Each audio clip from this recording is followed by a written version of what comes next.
နေတာမတင်နဲ့ကွယ်အခုတယောက်တည်းမသွားရဘူးရင်လိုအင်အားမရှိ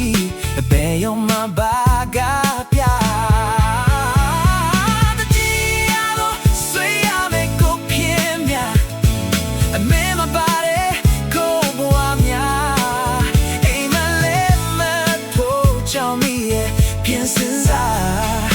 ဒီလိုကိုထားသွားမလားမင်းဒီကိုကောင်းတယ်ဆွဲမိတယ်အမေရဲ့ပြုံးလေးတွေအချိုးသားတဲ့စကားများပြောခွင့်မနေကြလို့ရောင်ချချဖြစ်ဖြစ်ရ